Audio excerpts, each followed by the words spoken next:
sekarang peluang bisnis nih Pak dan pasar internet di Indonesia ini. Dari sektor industri mana yang dapat menjadi pengguna terbesar internet dan turunannya di Indonesia Pak? Dari sektor pendidikan atau bisnis gitu, Pak? Sektor apa ya? Hampir semua sektor sebenarnya sama ya.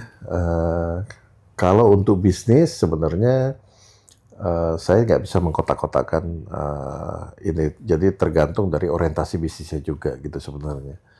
Jadi kalau kita lihat bahwa memang begini, karena misalnya kayak dia berbisnis di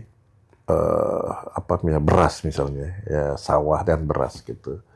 Internetnya untuk apa? Gitu kan. Nah, tetapi ketika dia nanti mengolah sedemikian rupa, penjualannya itu melalui internet gitu ya. Kemudian dia membuat sebuah sistem delivery dengan internet, maka dia dia akan memiliki dampak begini. Bagaimana meminimalkan cost untuk delivery hanya karena dengan internet itu. Jadi artinya begini maksud saya, bahwa bisnis itu tergantung dari core-nya. Tergantung dari core-nya. Kalau core-nya dia misalnya dia mengatakan bahwa saya kan nelayan, saya nyari uangnya dengan ikan. Internet itu apa sih gitu ya. Dia menganggap core-nya masih seperti itu, tradisional seperti itu. Tapi kalau ini dikombin sama internet, peluangnya akan nambah yang lain gitu. Jadi targetnya akan nambah yang lain.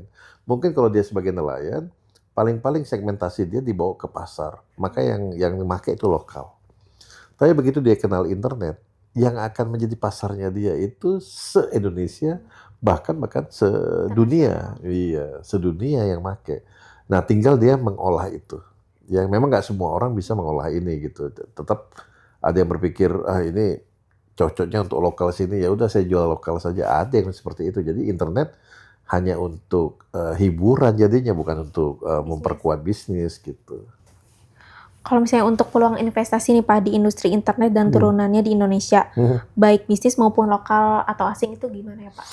Besar banget, karena infrastruktur kita masih perlu ditingkatkan, infrastruktur internet kita.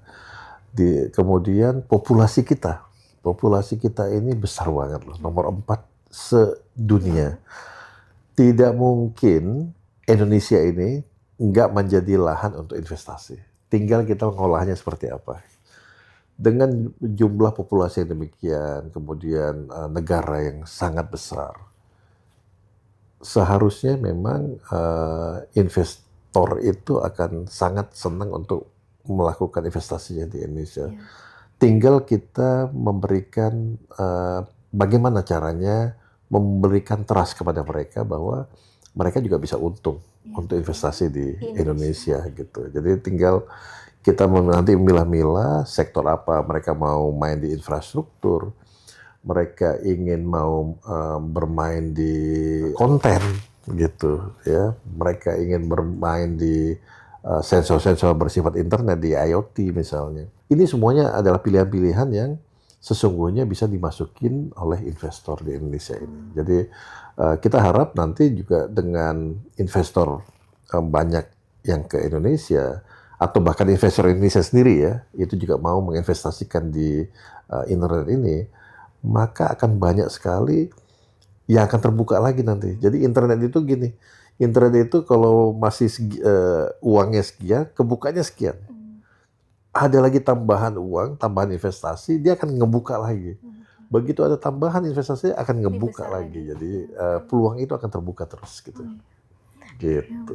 Baik Pak, terima kasih. Tadi kita sudah membahas mengenai penetrasi internet, tantangannya, dan juga konektivitas ke pedesaan, ke kotaan, dan juga sektor bisnisnya ya Pak ya. Terima kasih untuk kesempatannya ya Pak ya. Baik, terima kasih Uning. Terima kasih sahabat Inti telah menyaksikan diskusi bersama Bapak Zulfadi Syam. Saksikan di Inti Talk selanjutnya. Sampai jumpa.